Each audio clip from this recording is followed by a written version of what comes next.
Every story appears ordinary till you see the core side of it. And what you're looking for is the story behind the news. We bring it to you from Lagos, the commercial capital of Nigeria. Giving you all sides and political stories round the clock. Every detail from the start line to the final whistle.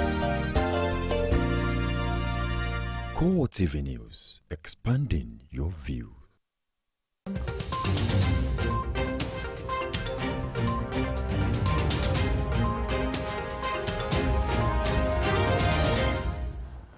A very warm good evening to you, and time once again to welcome you to CoreTV Primetime News.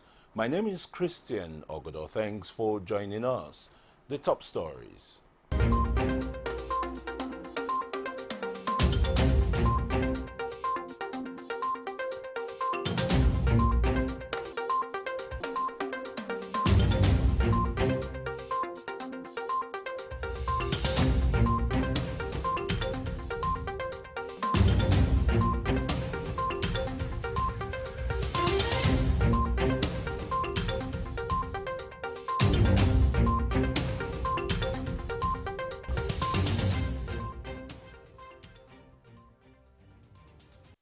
Once again, thanks for joining us, and the details of the bulletin. It may just be uhuru for Nigerians as the challenges facing the power sector in the country will be overcome with all Nigerians pulling in the same direction by contributing their quota in terms of action and steps to aid the growth of the sector. Power, Works and Housing Minister Babatunde Fashola says the challenges of the sector is temporary and will be overcome with a 10,000 megawatts target of the president met in due time. He says patriotism as displayed by two players in the nation's burgeoning private sector-driven power sector is important for this to be achieved. Our correspondent Kazim Kasali has more in this report. After a 3-year dispute, which according to the players was at times bitter, the intervention of the vice president sets the ball rolling to its resolution. This, according to the Power Works and Housing Minister, is a pointer to what needs to be done by all Nigerians to be a part of the solution to the challenges of the power sector, which he says are temporary and will be overcome in due course. Even in spite of the energy crisis that we seem to be going through, which for me is very temporary, we will turn this curve. There are many more blessings. I see more hope. He says the ministry is poised to put to bed all challenges in the power sector in due course with the support of all Nigerians. I think it's important to acknowledge him here.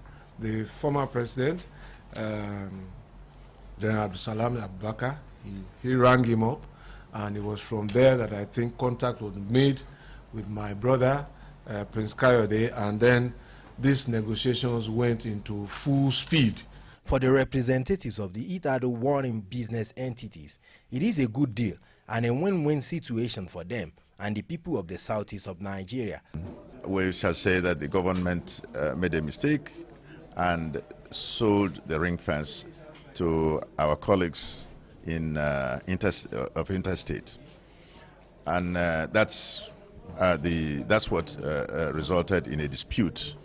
We have now positioned properly to deliver more power to the people in the East very soon. But the added advantage is that it has also given the EEDC a charge to put on its thinking cap and expand the scope of opportunities in the East. With the resolution of this 3-year dispute by the ministry, the stage is now set for the coming on stream of the power project later in the year and a stepping up of the distributable electricity supply for the people of the southeast, while the over $500 million of investment in the area will also begin to yield fruit. Kazim Kasali, CoreTV News, Abuja. And in other energy areas, the current hike in the prices of commodity is really telling on citizens around the country. Some traders attribute it to the lingering fuel scarcity, while others blame it on the exchange rate between the naira and the dollar. Bukola Feni reports from that traders are looking for palliative measures to cushion the effects. Her report. The hiking price of food commodities is taking a toll on members of the public all over the country. In Abuja, the goods in the shops do stay for long periods of time than normal, as some buyers cannot afford the price placed on them for their daily needs anymore. Majority of the traders are lamenting that the high cost of transportation is also not helping matters at all. This is reflecting on the overall price of each commodity in the market. The thing has affected us so much. Can't you see the market? So nobody is entering, nobody is going out. No single business is moving. And the government should do something. We cannot be producing fuel and then we will be suffering the way we are suffering. This is very, very bad. Imagine before we pay 100 naira to Lugbe, but now we're paying 150. And it's increasing every day. Those there is no money. Look at the country, business is very, very bad. It's affecting our business, it's affecting the transportation. Even food we eat now, so also affecting everything. So this fuel scarcity and all that is bad, it's affecting us too much. Please, they should find a way to adjust it. The traders are urging the federal government to alleviate the sufferings of the masses by making fuel available. Fuel should easily be circulated and settle the difference with the oil marketers. The drivers out there, the motorists, they have actually increased the prices, and this thing is affecting everything, because if you have to sell to your customer, you have to add everything up, including the money you have spent in transporting the goods to the place, and the customers are not finding it very funny. Traders are optimistic that the lingering fuel scarcity will soon come to an end and things will go back as they used to be. Well, there just might be hope for Nigerians in renewing the petroleum sector, as the Nigerian National Petroleum Corporation, the NNPC, says it is committed to boosting the nation's refining capacity, which in turn would put an end to the perennial fuel scarcity in the country.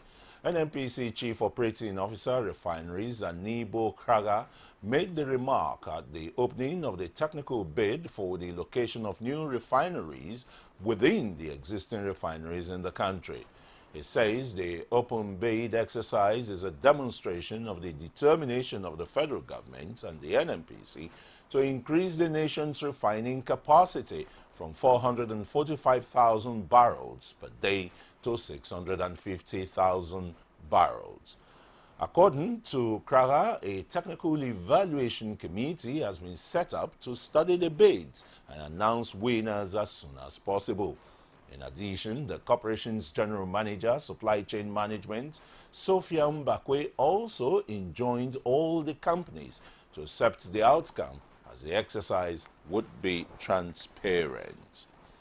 And still staying on the energy sector, the Petroleum Products Pricing Regulatory Agency, the PPRA, has released the second quarter petrol import allocations to the Nigerian National Petroleum Corporation, NNPC, and the private oil marketing companies, as part of the measures to correct the distortion and imbalance created by the reduction of the private marketers' allocation to 28% in the first quarter. The Pricing Regulatory Authority has also slashed the allocation given to the NNPC from the 78% in the first quarter to 41.73%. The Minister of State for Petroleum, Ibe Kachuku, also warned that any oil firm that fails to perform in this second quarter will be excluded from importation of petroleum throughout the year. And on to solid minerals, the Nigerian Security and Civil Defense Corps, Bayelsa State Command, has deployed no fewer than 100 fully armed operatives to protect solid minerals in the state. The Corps personnel are to work in concert with licensed mineral operators of the Federal Ministry of Solid Minerals to tackle all forms of illegal mining activities in the state. Inaugurating the group at the state headquarters of the Corps, the Bayelsa State Command of NSCDC, Desmond Agu, says the deployment is part of the measures to protect the nation's critical assets to shore up revenue for the federal government. And President Muhammadu Buhari has ruled out the possibility of signing the 2016 appropriation bill passed by the National Assembly last week. The president says he would do a ministry-by-ministry review of the budget to ensure that what had been returned to him was the same with what his administration submitted to the National Assembly before he appends a signature to the document. According to a statement by his Special Advisor on Media and Publicity, Femi Adesina, the president stated this during a meeting with the United States Secretary of State John Kerry in Washington, D.C. President Buhari is currently in the U.S. for the 4th Nuclear Security Summit. And still on budget issues, the Minister of Information and Culture, Lai Mohammed, says the 2016 budget will lift millions of Nigerians out of poverty and that there is no disagreement whatsoever between the executive and the legislature on the 2016 budget, which has been passed into law by the National Assembly. Lai also states that it is not true that, the president has refused to sign the appropriation bill passed by the National Assembly. Speaking further on the budget, the minister says when it is eventually passed into law, it will lift millions of Nigerians out of poverty, especially considering the 6 focal areas of social intervention contained therein. And 1 year after the monumental achievement recorded by Nigerians during the 2015 elections, the Transition Monitoring Group is finally presenting its final report on the 2015 presidential and the National Assembly elections. The report highlights the fact that Nigerians were able to determine for themselves who should govern them in the long run by exercising the right to vote out parties they are not satisfied with. Our correspondent, Emmanuel Ehijene, was at the presentation and files in this report taken from our studios. The successes of the 2015 elections have been highlighted once again in the nation's capital, Abuja, as the Transition Monitoring Group presents its final report on the election known as the Quick Count Final Report on the historic elections of the National Assembly and presidential elections. It is observing that for the first time in the history of Nigeria since independence in 1960, Nigerians were able to bury the age-long tradition where the ruling party continues to hang on to power, whether it is performing or not, by any means possible, by introducing the accountability component with citizens exercising their power to change the ruling party and install another one at the highest level. The significance of defeat recorded by Nigerians in 2015 represents a very bright spot in a national canvas, featuring several challenges. It also states that the TMG is mindful of some irregularities that endangered past electoral processes, hence the decision to meticulously observe the elections not with the usual methods, but data-driven and scientific methodologies. Election observation in Nigeria dates back to 1993. I think that was one of the elections that, by my own records, witnessed the participation of international observers. It is pertinent to stress that the Transition Monitoring Group is admonishing government to be aware of the valiant sacrifices made by Nigerians in the 2015 elections, and if they are to endure, a comprehensive of the electoral process will be urgently needed as relates to the use of the card readers and other electoral processes. And still on elections matter, the Independent National Electoral Commission, INEC, says that it did not disqualify the PDP candidate for Akuku Toru Constituency 2, Tonye Alalibo, from participating in the rerun election in Rivers. The resident electoral commissioner in the state, Anyedi Ikoiwak, says that judgments of the Election Tribunal and Court of Appeal excluded the PDP and its candidate from participating in the election. Meanwhile, the All Progressives Congress candidate Frederick Anabraba won the election for the constituency with 2,970 votes. Ikoiwak further explains that the decision of the commission to exclude the candidate from the election was in compliance with the judgments of the tribunal and that of the Court of Appeal. In addition, the REC says the commission would fix a date for repeat election in the 8 local government areas cancelled due to irregularities. The federal government is seeking private partnership in actualizing the National Health Act. Alexander Omoru, representing the Minister for Health, says government is working tirelessly to reduce the rate of maternal mortality rates in the country. Bukola Afeni's report is presented from our studios. The federal government is improving the primary health care facility at the grassroots level to meet up with the Sustainable Development Goal. He says the government is ensuring that people in the rural area are making adequate use of the facility on ground. And for the SMO for our, we basically also providing some level of funding to enable states to implement some of health intervention of low performance. Country Director of Management Science for Health, Zipporah Kamu, says 230,000 children die daily all over the world as a result of preventable death. She reiterates that since the inception of the program, it has reached out to 4.4 million individuals, 750,000 pregnant women, 66,000 orphans and vulnerable children.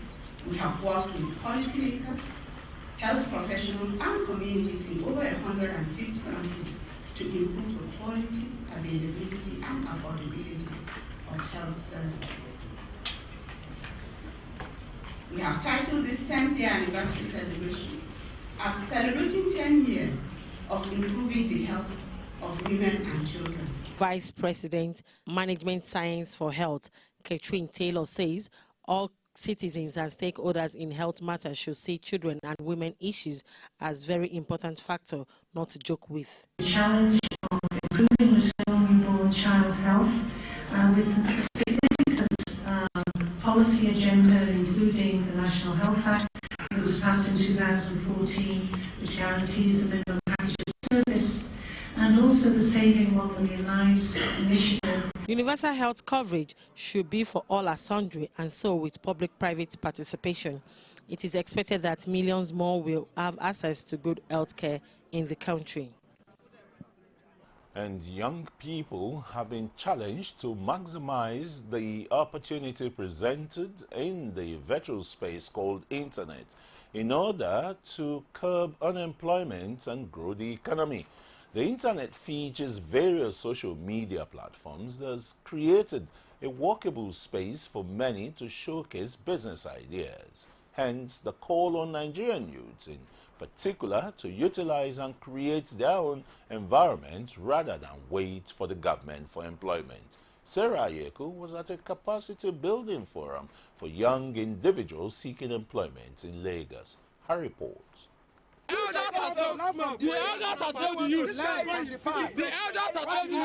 Unemployment is one major problem President Buhari's administration intends to combat. But 11 months after assuming duties, even graduates still grapple to reel this dividend of democracy. Government has a role to play because we have more graduates, or we have more unemployment than the jobs that they have to offer. So you see people going to school, and after suffering and everything, you come out from school, there are no jobs. Majorly, the Nigerian educational sector.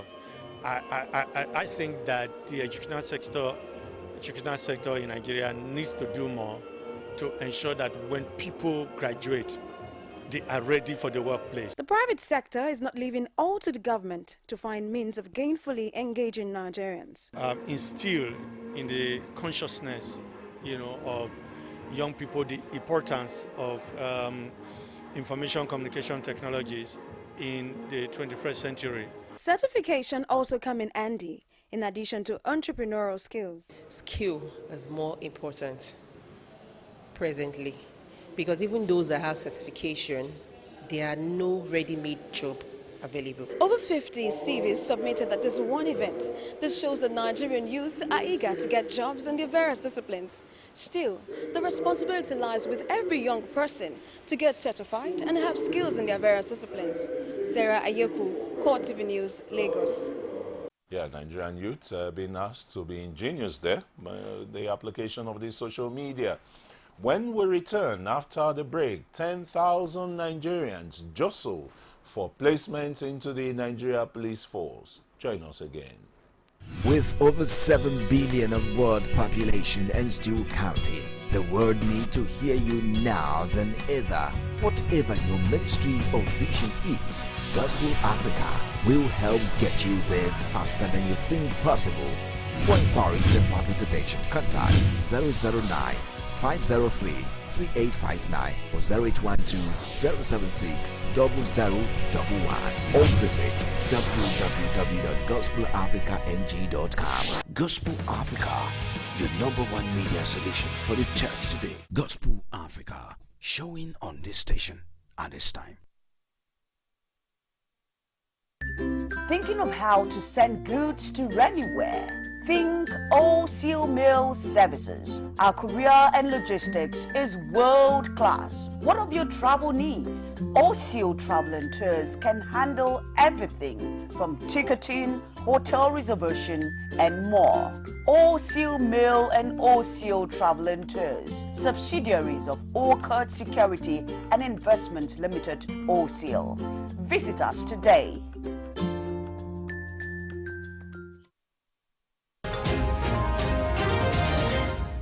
You're welcome back, and if you're just joining us, you're still on to CoreTV Primetime News. Here's a reminder of our top stories.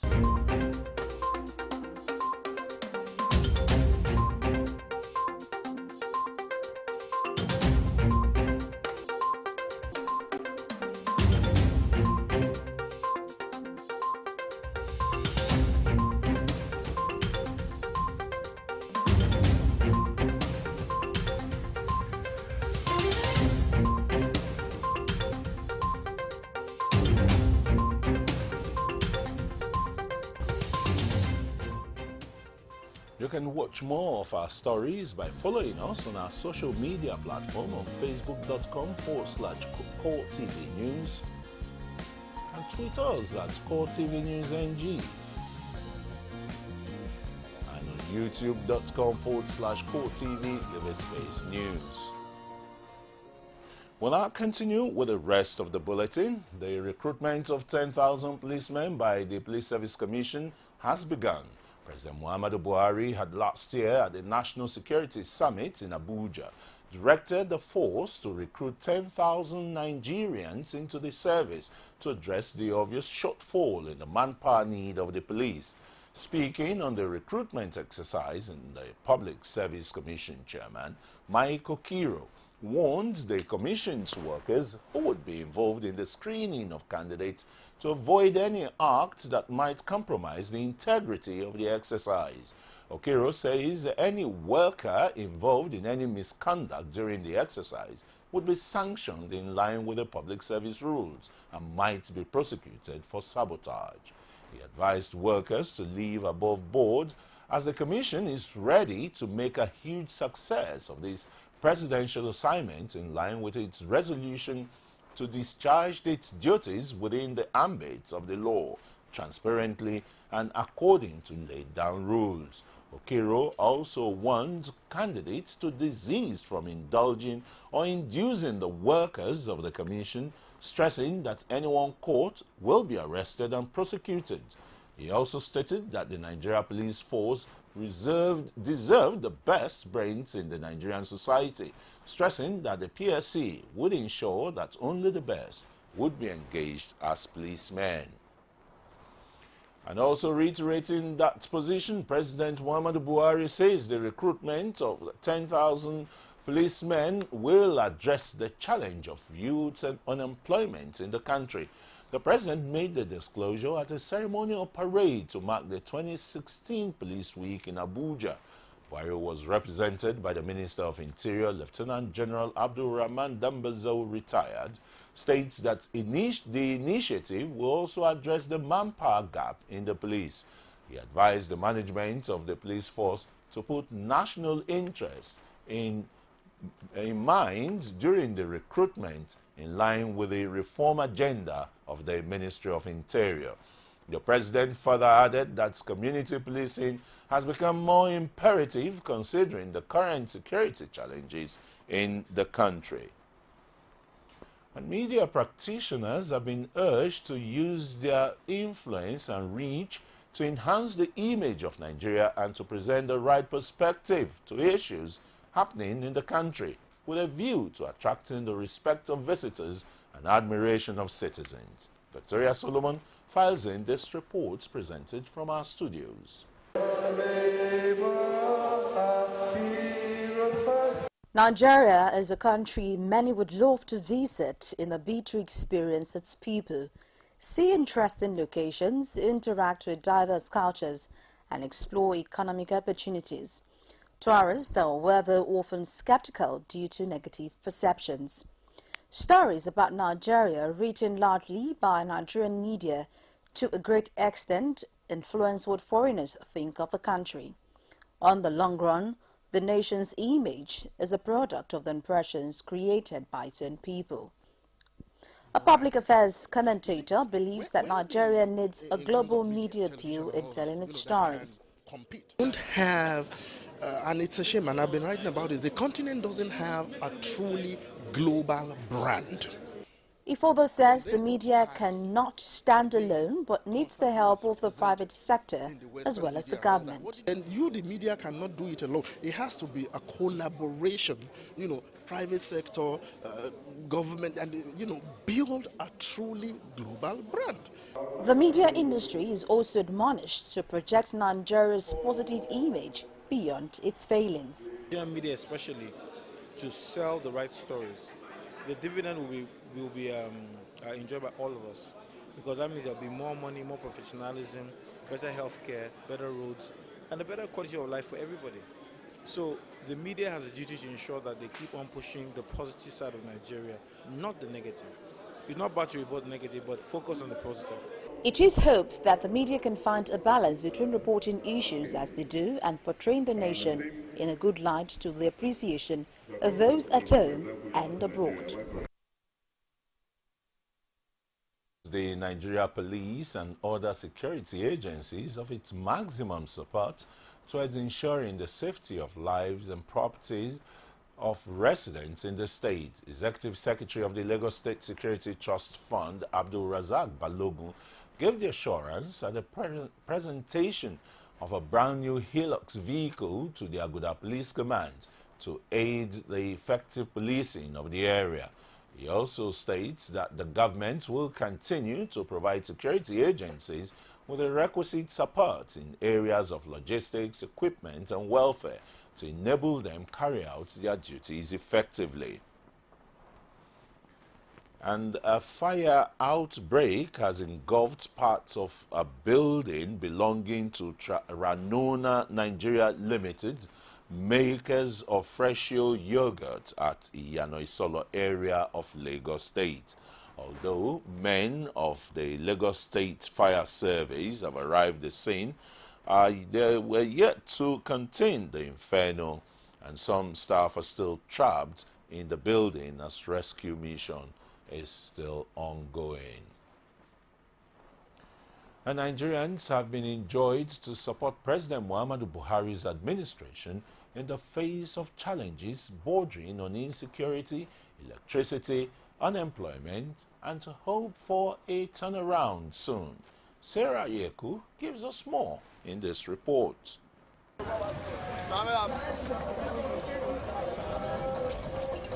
Questions as to what changes have really occurred since the beginning of President Buhari's administration fill the mouths of Nigerians due to epileptic power supply, incessant fuel scarcity, insecurity, unemployment, among other issues plaguing the nation. 11 months on, it appears the people are yet to enjoy the dividends of voting massively for the All Progressive Congress, APC. Our country is going through the worst times. I don't know. I'm just hoping that something will happen to turn around the misfortune of this country. However, Nigerians are enjoined to believe in the plans of the government even if things appear slow. Hope is the basis of life. This administration will do its best and others will succeed. We just have to use what we have to get what we need. There are steps the president needs to take also to make a success of his administration. He cannot succeed in doing what he wanted to do for the people if he does not have a successful party politics I think he's now understanding that. And because he needs to relate with the people, not from the Olympian height. Observers believe Nigerians are willing followers, but it is hoped that more positive change will begin to happen so as to strengthen the faith of citizens in their leaders. Sarah Ayeku, CoreTV News, Lagos. And businessmen and women have been expressing diverse opinion on trading in imported and made in Nigeria goods. While some express low quality is responsible for the patronage of foreign goods, others believe that until Nigerians consume more of indigenous items, the nation's economy will not improve. Akin Obake has more in this report. Sight and sound of the popular Okeari markets in Lagos. Recent clamor for Nigerians to use more of goods and services produced locally have been met with various arguments, even as the fall in Naira against the dollar continues to impact on the prices of goods across the markets. Things are hard. There is no fuel. Goods are expensive. We haven't made much sales since morning. Prices change every time we make purchases. That will be better. If they will ban imported goods and promote made in Nigeria items, we will gladly sell it. Manufacturers should produce items of good quality, better than the foreign ones.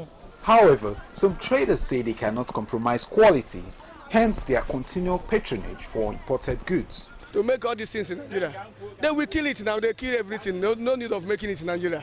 The chivita they made in Nigeria here, nobody is buying it. We are buying imported something. Nobody is buying chivita again. Too much sugar. They write no sugar, but when you drink it, you find out that a lot of sugar is there, thereby causing people diabetes and other things. Whichever the divide, policies formulated to promote local content patronage will in the long run determine consumers' love for either imported or made in Nigeria goods. Akin Obake, CoreTV News, Lagos.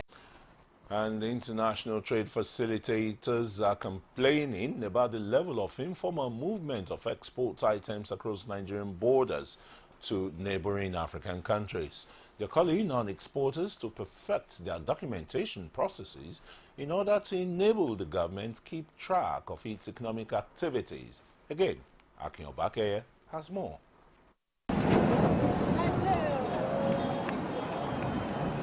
One after another, these trucks are loaded with different goods.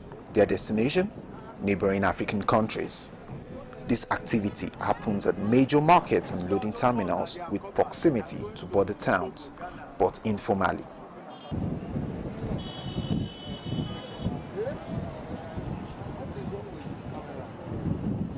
If you have idea, these people that manufacture these Abba shoes and bags and leathers and what have you. Sometimes they also take it to Cameroon, they take it to Congo, so many other places, and these things are done informally. For traders and producers of these unofficially export items, the aim might be to avoid the bureaucracy involved in documentation.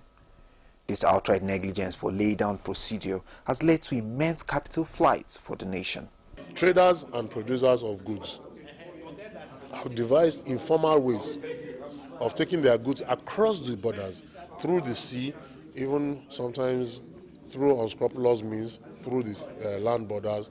So while a truck is waiting for its formalities, another truck is passing through, having been able to sort themselves out. Maybe we have to build a warehouse here, get all the goods, custom will be there, all the agencies that will have to do those checks will be there, and at the end of the day, you document those products as they are going out and they are coming in. We know the amount of revenue that is coming to the country. How well has the Nigerian government monitored and checked informal exports? Most of these informal exports is unaccounted for in terms of the revenue that comes in, so we can't track it. So that's why at the end of the day, it looks as if our non-oil products are not moving out. They are moving out, but most of them are moving out informally. It's not documented. Trade and investment is paramount to the development of the country, particularly at a time when all is needed to revamp the economy. It is hoped that a proactive step will be taken by the government and its agencies to arrest further illegal capital flights. Akin Obake, CoreTV News Lagos. Another outbreak of Ebola recorded in Monrovia, the capital of Liberia. That's after the break in the foreign segment. Join us again. Every day, every hour, and every minute, news break in Nigeria. Things happen so fast, it's most times difficult to track and comprehend them. But that's what we do right here on Digi360. 2015, would you want to come back again? It's like asking Jesus Christ if he knew he was going to die, will you want to come back as the savior of the world again? We do not just help you track the stories, we break them down, explore all the angles, analyze the issues so that you can fully comprehend the stories and use them to make the right decisions.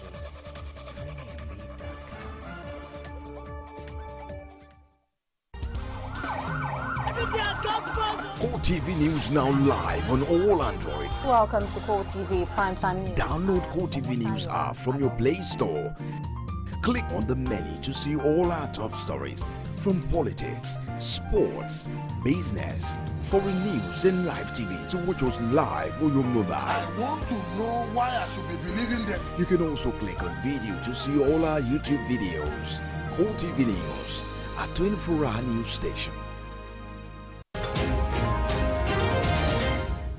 Welcome back. Some stories outside Nigeria now. A 30-year-old woman in Liberia has died of Ebola months after the epidemic was declared over in the country. The woman passed away in a hospital in a densely populated area of the capital, Monrovia. The affected woman was brought to a clinic in Painesville, just east of Monrovia, and later transferred to a hospital in the capital, but died. World Health Organization, WHO, had earlier declared Liberia Ebola-free of the diseases, but there has been small flare-ups in the region in recent times. More than 11,300 people died over the past 2 years in the world's worst Ebola epidemic, with many of them in Liberia, Sierra Leone, and Guinea. And South African President Jacob Zuma has promised to abide by a court ruling by repaying the government money spent on his private home. The South African Constitutional Court had ruled that Zuma was violating the Constitution by refusing to pay. The case was brought by the opposition, which accused him of using ill-gotten wealth to upgrade his home with a swimming pool and amphitheater. In an address to the nation, Zuma says he had never knowingly and deliberately set out to violate the Constitution and apologized for the frustration and confusion created by the scandal. He has been in office since 2009, and his government has been widely accused of corruption and cronyism. The case was brought by two opposition parties, the Economic Freedom Fighters, EFF, and the Democratic Alliance, DA. And plans to partially reopen Brussels airport has been halted amid a strike by airport police over security concerns. The Zaventem facility has been closed since a twin suicide bomb attack in the departure hall on March 22nd. Islamic State IS claims to have carried out bombings of the airport and metro system that killed 32 people. However, the airport operators say the departure area, which was severely damaged by the bomb attacks, would only operate at 200 F normal capacity, receiving only 800 departing passengers per hour. And a crimes court in Azerbaijan has sentenced 5 men to 13 years in prison for beating to death a journalist who criticized an Azeri football club player on Facebook. The court found the men guilty of inflicting serious bodily harm that caused the death of Razin Aliyev, a photo and video journalist. Aliyev criticized the behavior of the Azeri team striker Javid Husseinov, who waved a Turkish flag after the match with Cyprus team Apollon Limassol, and allegedly made an offensive gesture at another journalist. Aliyev died at the hospital in August 2015 after his condition worsened. And some sports stories now. Manchester United boss Louis van Gaal says German captain Bastian Schweinsteiger could miss the European Championship finals through injury. The midfielder injured a knee during training with Germany before the 3-2 friendly defeat by England. Van Gaal also reveals that Manchester United and England fullback Luke Shaw will resume training on the pitch next week. Shaw suffered a double leg fracture in United's Champions League group stage defeat by PSV Eindhoven in September. The English gaffer also added that it is unlikely that Shaw will regain match fitness in time to play in the FA Cup final if United qualifies. Nico Rosberg outpaced Lewis Hamilton as Mercedes dominated practice at the 2016 Bahrain Grand Prix. The German was fastest in both sessions on Friday, ending the qualifying simulations in the evening 0.241 seconds quicker than the world champion. Jenson Button was an encouraging third fastest for McLaren Honda, ahead of Toro Rosso's Max Verstappen, while Ferrari's Kimi Raikkonen and Sebastian Vettel were 5th and 6th, well over a second down on Mercedes. Vettel was 0.218 seconds off Raikkonen and 1.6 seconds behind Rosberg after admitting he messed up his best lap with a number of errors.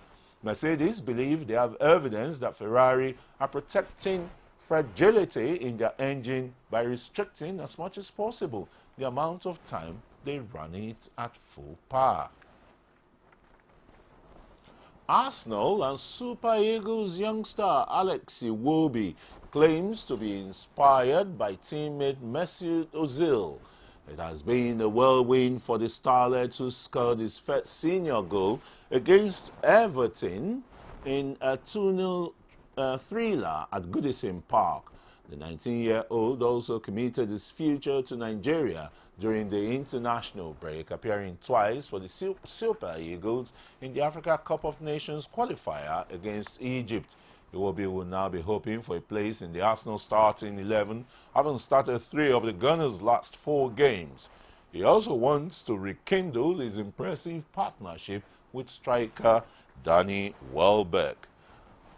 And finally, Barcelona coach Luis Enrique is desperate to end Real Madrid's La Liga title ambitions in Saturday's El Clasico at Camp Nou.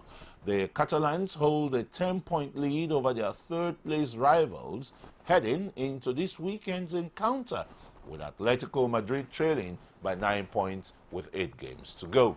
Luis Enrique is eagerly anticipating Saturday's match and believes a win at Camp Nou will effectively end the title hopes of Zinedine Zidane's men.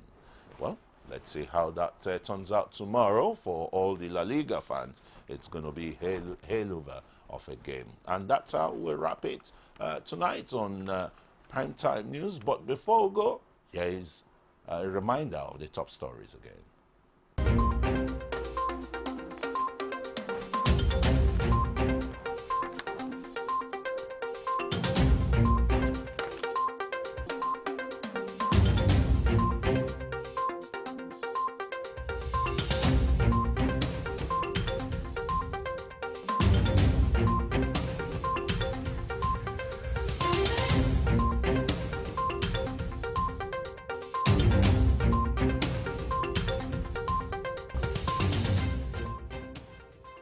Bulletin tonight, but remember to join us at midnight for the Midnight Update. My name is Christian Ogodo, and on behalf of everybody behind transmission, thanks for watching and good night.